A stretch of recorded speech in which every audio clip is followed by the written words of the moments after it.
All right, hello everybody. Merry Christmas. This is your special Christmas Eve episode. This is Abby Alcox with the Badgerland Journal, and today we have a special guest, my dad, Rick Alcox. Hello, everyone. Merry Christmas. So today we have an appropriately themed episode, and that is the Christmas tree ship.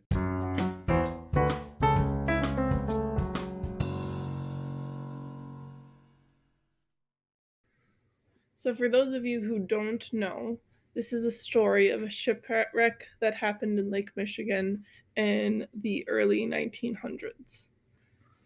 So, to get into it, I'm going to give you a little bit background on the Herman E. Schooneman was the captain of the Rouse Simmons, and he was born in 1865 in Algoma, Wisconsin.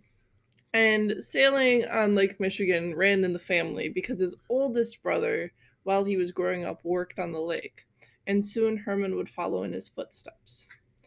It was in the early 1890s that Schooneman was well established as a captain and was living in Chicago.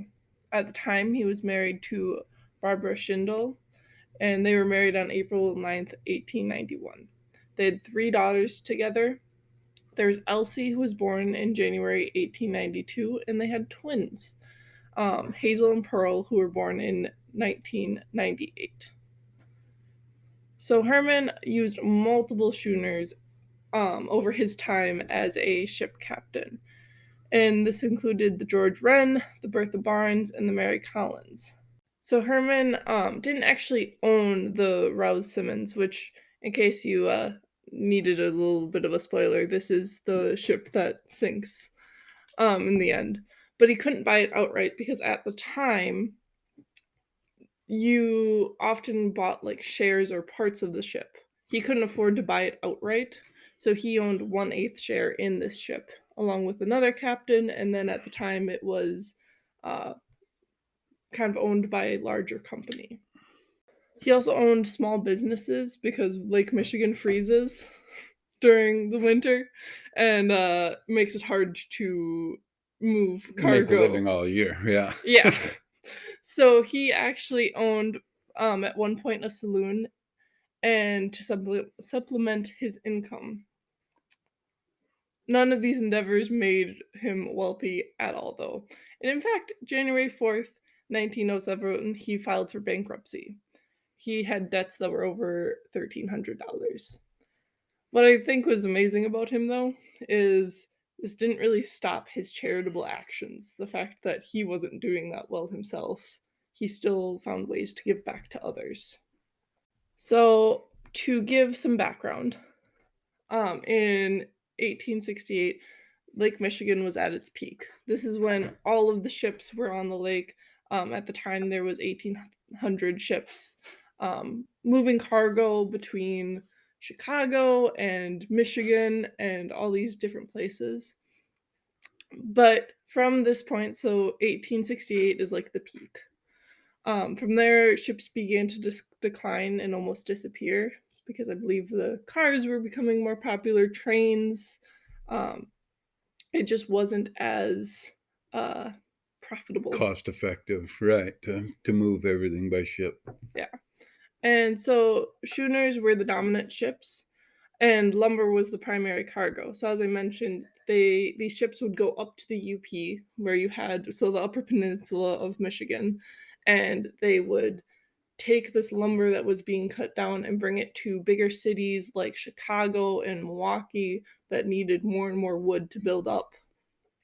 And so in August 27th, 1868, the Rouse Simmons was launched in Milwaukee and named after a Kenosha merchant. I believe the family was known for mattresses, bed mattresses. Oh, Simmons mattresses. Sure, they're still in business today. Yeah, so that's a little fun fact here.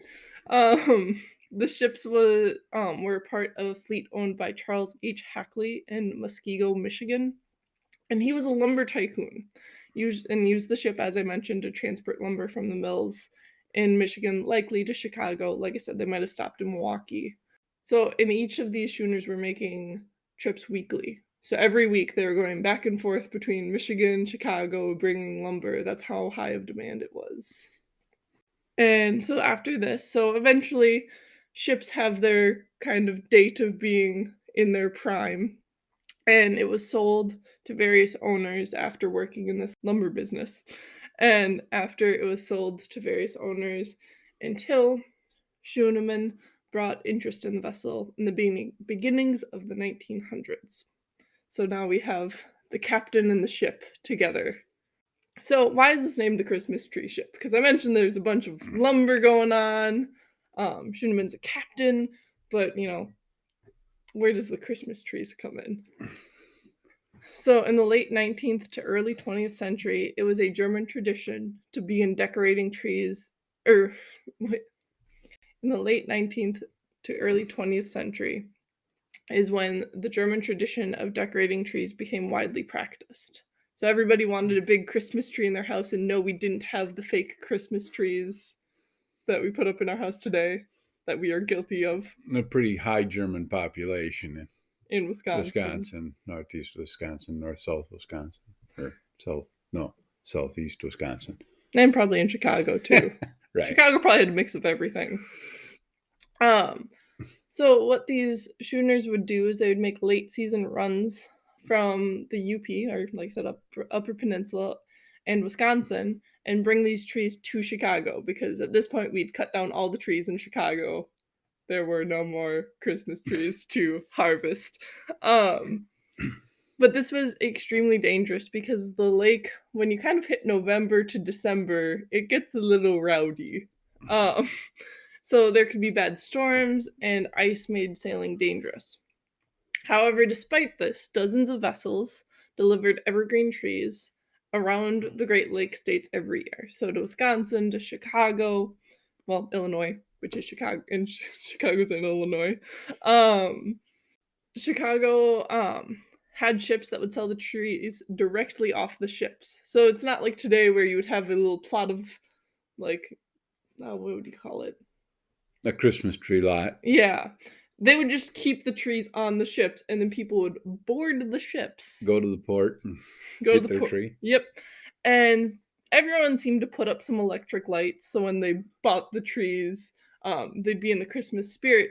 But what's cool is Schoenemann, he went above and beyond his decorations, and we'll get into that. And it actually was said in Chicago, he was so well known that, well, him and his brother, because his brother was in this business as well, his brother August, that it wasn't Christmas in Chicago until the Schoenemann brothers had shown up. They had the best. So his brother August, who was older than him, began the custom in 1876, and Herman began in 1887. So Schoenemann went, like I said, above and beyond. He wasn't just selling Christmas trees. Him and his wife and daughter, they all made wreaths, garlands, and other holiday decorations to sell along with the trees. And after years of doing this, he was given the title of Captain Santa. His brother was known as the Christmas Tree Schoenemann. He gave trees to less fortunate residents in Chicago, so he'd give it to people in need. He'd give them to the churches. Like I said before, he didn't have a lot, but what he did have, Christmas trees, he gave to others. The Chicago newspapers loved him. They would make these articles, and he kept them all proudly clipped in his wallet. Actually, I believe I also read somewhere, so 7-foot trees were sold for 25 cents to $1. Wow. So he was selling them, he was not selling these at a marked up rate. So even the ones he was selling, not giving away, were still reasonably priced. So he had one of the cheapest price. I think I read an article that said it was the cheapest price for Christmas trees in Chicago. But he made this whole thing an affair. They didn't just put up normal Christmas lights. He had colored Christmas lights, which at the time was very fancy. People dined and talked with the crew, and it was really more of a social event for him to bring these people on, have them buy ships. And Buy actually, trees, not buy ships. not ships, yeah, trees, not yeah.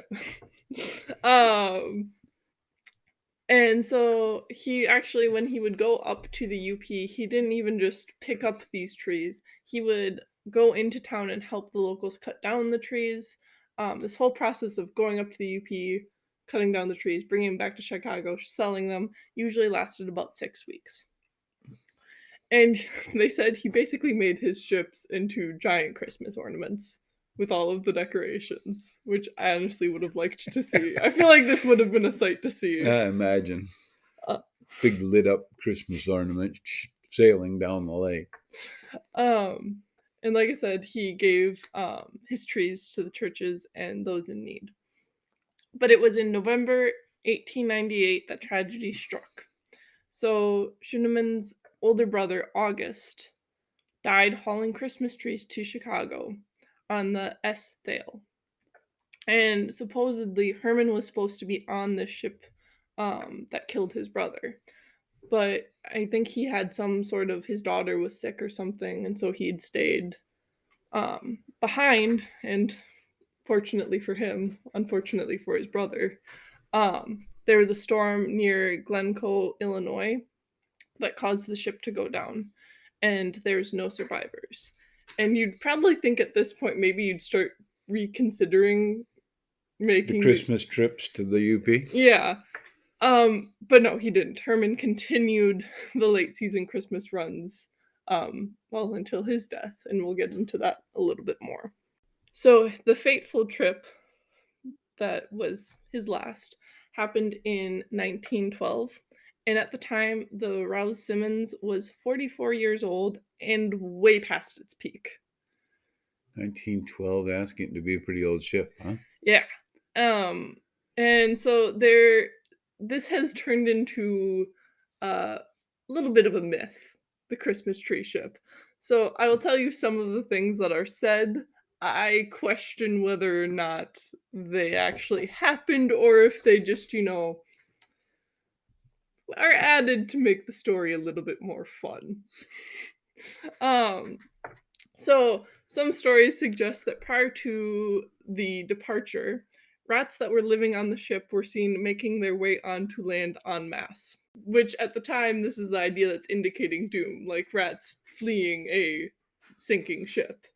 Like I said, I have a hard time believing that these rats knew to leave the ship. Yeah, that sounds fishy. But, it's like ship lore, so add to the story a little bit.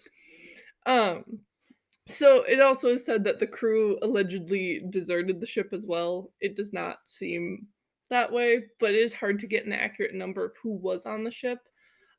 Some believe that there was 9 to 10 sailors on the ship. Others say it was as high as 23.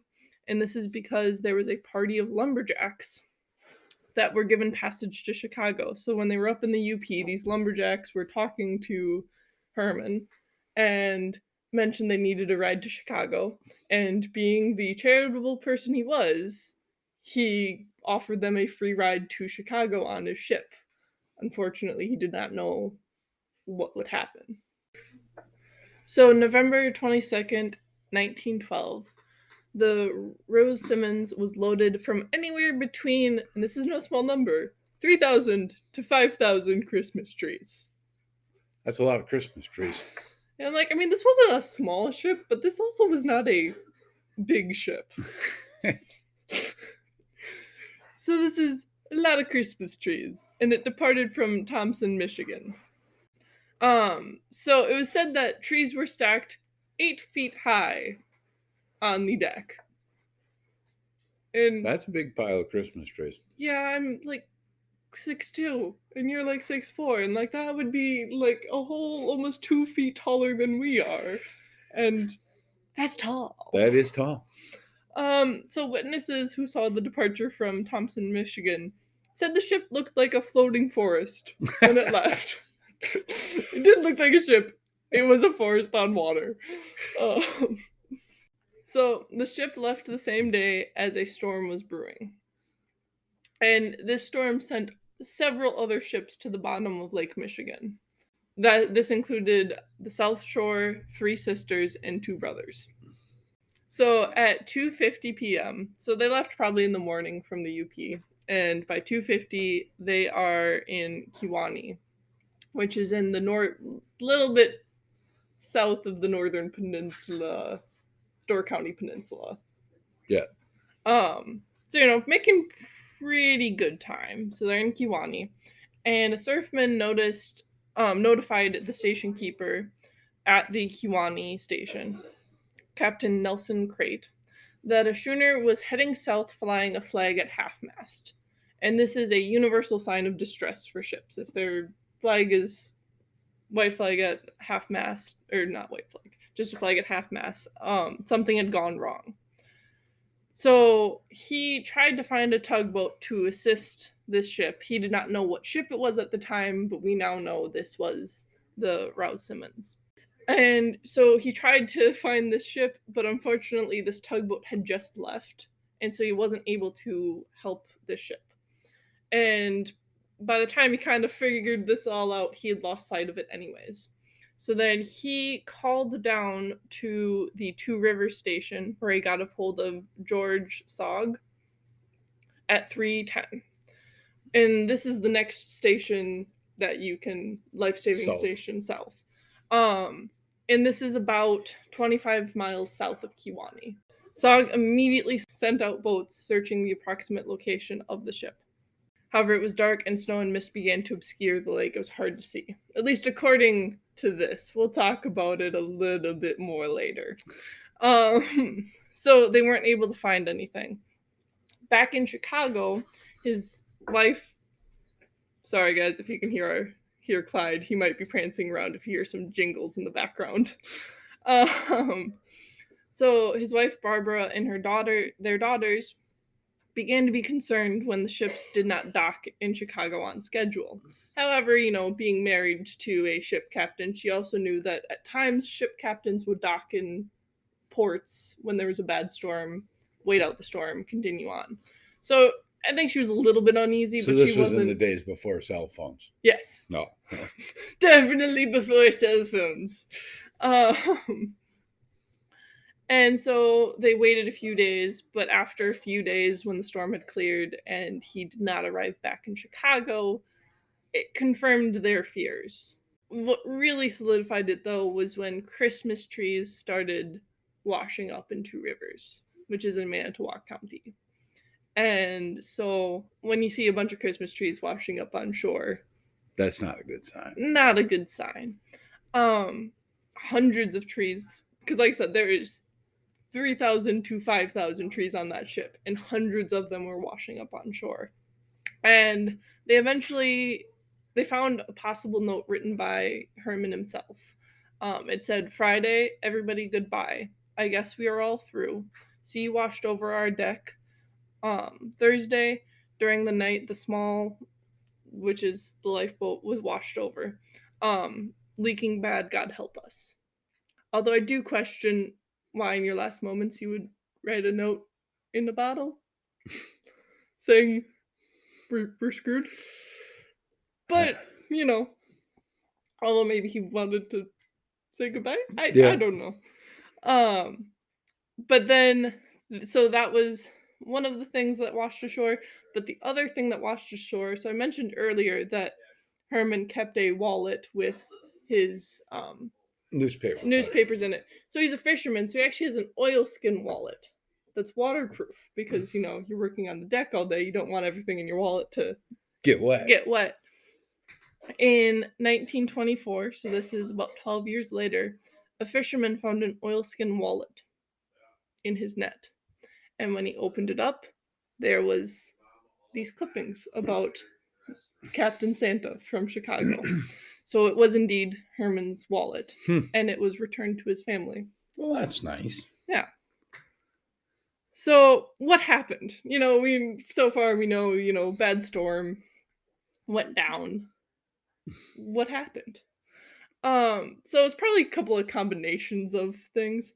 They think that it's possible the ship wheel was lost during the storm, making it impossible to steer. The poor conditions of the ship we mentioned it was 44 years old. And they also said the heavy ice and snow in addition to the heavy load.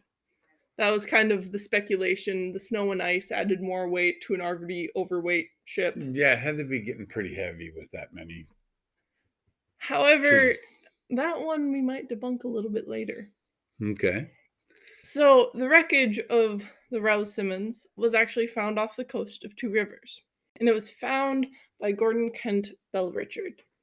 And he wasn't actually searching for the Rouse Simmons, he was searching for the Vernon, which was a 700-ton steamer that had sunk in October 1887. So, a steamer, so we've been talking about schooners. Steamers are really more passenger ships. Gesundheit, Clyde. They're more passenger ships, so people would go on them, eat, drink, whatever. And like I said, there are many, many shipwrecks in Lake Michigan that we could do multiple episodes on. So he was searching this area based on what fishermen had told him. They said, Gesundheit, Clyde. Sorry, everybody. So, based on what fishermen had been telling them, so their nets had been getting snagged in this area. So he was thinking, something's down here. Something's causing them to get snagged. And so the ship was found 172 feet underwater. And when he got down there, his light malfunctioned. And so he had to explore the ship by feeling alone. And so he soon realized it wasn't a steamer because the setup of a passenger ship is a lot different than a schooner, which, has a mast and was used more for cargo. So soon he realizes, oh, this is not what I was looking for. So he did realize, though, because what is this famous schooner who disappeared near Two Rivers? And so he realized he had found the Christmas ship. The Wisconsin Historical Society had found the ship. They started going down and trying to investigate what happened. They talked about that it's possible that the weight of the schooner was on the bow of the ship, so towards the front, and a wave hit them and it did a nosedive into the lake. Dove. Yeah. But contrary to popular myth, the vessel was lost under clear conditions. So earlier I said that it was covered in ice and snow, and a lot of people talked about how, when the last scene it was covered in ice and snow. Yeah, I mean, like in the middle of a storm, kind of this ghostly image of this Christmas ship. But it wasn't, because it didn't start snowing till 5 p.m. And so we know it went down before 5 p.m. because prior to this, there's 6 miles of visibility at the time of the search. So the search was happening at 3:10, right? We had 6 miles of visibility, which is pretty good on Lake Michigan. Yeah. And when the search boats were sent out, it encircled the location the Rouse Simmons was found. They were never within a few miles of that ultimate location. They should have been able to see the ship. So by 3:10, when they sent those ships out, it was already down. It was already down. So unfortunately, despite these stations' best attempts, they could not save this ship. So they also noticed that the Rouse Simmons was facing northwest. So last time we heard of this ship, it was going south. So northwest would have been going towards the coast and, like I said, turned around. Yeah. And so this was also a little bit odd because it's not like there is a place to dock exactly. But then they also found that the tools on the deck, it seemed the crew had attempted to deploy the anchor. Now, where it was found, 172 feet below Lake Michigan, you weren't going to be able to anchor there. No, that would have been a little bit deep for an anchor. So they do think that it's possible that they attempted to anchor the ship closer to shore, but a wave hit them and drove them further into the lake, and then they went down. So that we're not really quite 100% sure what happened, whether the ship was overweight, if it got hit by a bad wave, if something else went wrong during this trip. But for whatever reason, it went down, and it wasn't going down because of a bad storm. But they say that you can still see the pine needles on some of these trees. It's because like I said, they were stacked 8 feet high. So the trees on the top, their needles are gone. But, those layers underneath, you can still go down and see these pine needles on these trees. It's preserved. Mm-hmm. Going back to the Schoenman family, because I think what's amazing about this is you had a man who pretty much spent his life helping other people and bringing them Christmas joy. And despite not one but two tragedies of this family, Barbara and her daughters continued the tradition. They continued using schooners for the next few years to make this trip to the Upper Peninsula of Michigan down to Chicago to sell these trees. Eventually, they did switch to bringing the Christmas trees by train. But his wife became known as the Christmas tree lady. They all get nicknames. Nice. I want to be the Christmas tree lady. Okay. So then, and they continued this until Barbara's death in 1933. And the girls did continue selling for a few more years after this, but eventually it did come to an end. Rouse Simmons was the end, really, of the Schooners' transportation of evergreen trees across Lake Michigan. This was it was already declining, and then this was, I think everyone felt the loss of it, especially in Chicago, where he was so well known. And so, like I said, it began to decline, and then within a few years, they were transporting by train versus ship. And so there's still some legends, because we have a little bit of ghost stories in here as well. Some claim they still see the Rouse Simmons appearing out of thin air, covered in ice, covered in snow on Lake Michigan, which, like I said, we know probably wouldn't be how the ship went down, but we like the little ghost Makes story. a good story. Yeah. And they also say that when you visit Barbara's grave in Chicago, you can smell evergreens. That's interesting. Yeah, so maybe have a little bit of that connection spent. Is there a pine tree growing nearby? I have no idea. I did not look up the grave itself. But now it has become a tradition that every December, the U.S. Coast Guard have a cutter called the Mackinac that makes the journey from the Upper Peninsula to Chicago to deliver a load of Christmas trees to the disadvantaged in Chicago in remembrance of the Christmas tree ship. Well, that's a neat thing. That's kind of a cool legacy, isn't it?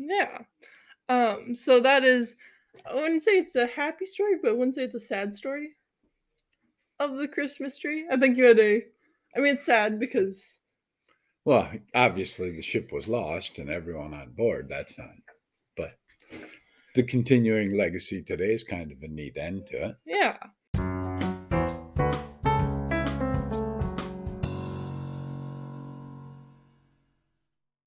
So thank you, Dad, for coming on to the podcast. Pleasure to be here today. And then I would love to hear what's a question we can ask our viewers. Well, what is their Christmas tradition? Yeah, what Christmas traditions do you have? Or even if we won't be judgmental here. if you celebrate Hanukkah or any of your holiday traditions. What are your holiday traditions? Yeah, because I know some people maybe don't celebrate Christmas, but what are your holiday traditions that you celebrate with your family? And until next time, we have more episodes coming up for you. As I promised, I was being more consistent. This is only 2 weeks to the next episode versus 3 months. But we hope you all have a happy holidays and hopefully spend time with your family. Merry Christmas.